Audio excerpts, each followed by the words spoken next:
সূর্যের গরম জমিনটা তামা হয়ে যাবে, অন্যদিকে জাহান্নামের আগুনের আওয়াজ, আবার আমার আল্লাহ রাগান্বিত আওয়াজ দিবেন, লিমানিল মুলকুল ইয়াউম। আল্লাহ পাকের কুদরতি জবানের আওয়াজে হাসরের ময়দানটা থরথর করে কেঁপে উঠবে। এমত অবস্থায় কেউ কারো দিকে তাকাইতে পারবে না। লজ্জা তো পরের কথা, কেউ কারো দিকে তাকাবে না রে আয়েশা।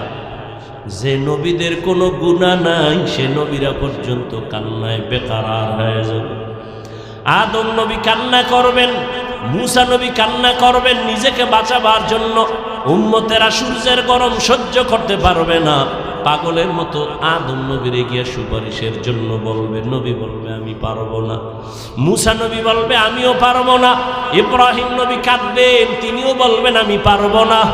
আম্মা জান আয়েশা বলেন তখন উম্মতের কি হালাত হবে। নবী বলেন ও আয়েশা, হাসরের কঠিন সময় উম্মতেরা সর্বশেষ আমি মুহাম্মদের তালাশ করবে সুপারিশের জন্য। ও নবী আপনাকে কোথায় পাবে? নবী বলেন আমি মাকামে মাহমুদে আমার মাওলার মোহাব্বতে সিজদায় পড়ে কান্না করা শুরু করব।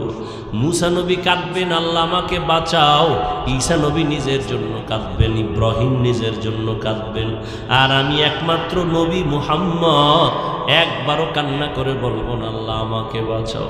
আমি কান্না করে বারবার বলবো আমার উম্মতেরে বাঁচাও, আমার উম্মতেরে বাঁচাও, আমার উম্মতেরে বাঁচাও।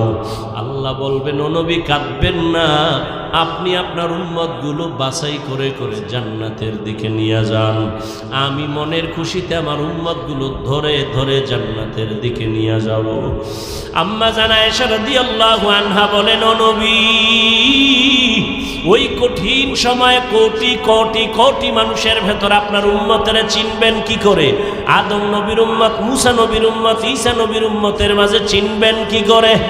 মায়ার নবী বলেন ও আয়েশা, আমার উম্মত যারা দুনিয়াতে 5 ওয়াক্ত নামাজ ওযু বানাইয়া আদায় করত, কিয়ামতের কঠিন দিন ওই ওযুর জায়গাগুলো নূরের আলোতে ঝলমল করতে থাকবে। আমি নবী দেখে ধরে ধরে কাউসারের কিনারায় নিয়ে লাইনে দাঁড় করাবো। আমি আমার উম্মতের নিয়ে নিজ হাতে কাউসারের পানি দিব, পান কর। যেই কাউসারের পানি পান করবে জীবনে আর পিপাসা লাগবে না। আমি নবী নিজ হাতে আমার মায়ার উম্মতের লাইনে দাঁড় করায় পানি পান করাবো। ওই দিন বাপ সন্তানের পরিচয় দিবে না, মা বাবা সন্তানের পরিচয় দিবে না, সন্তান মা বাবার পরিচয় দিবে না। একমাত্র আপনার আমার মায়ার নবী কাউসারের পানি পান করাইতে থাকবেন। কিছুক্ষণ পরে দেখবে হঠাৎ উম্মতের মাঝখানে একটা পর্দা পড়ে গেছে। নবী বলবেন ফেরেশতারা আমার উম্মত এখনো বাকি, পর্দা ফালাইলা কেন? ফেরেশতারা বলবে নবীজি এই উম্মতগুলো আপনার ভেজাল উম্মত। আপনি দুনিয়ার থেকে বিদায়ের পর দুনিয়ার রং তামাশায় পড়িয়া টাকার মায়ায় পড়িয়া আপনাকে আর চিনে নাই।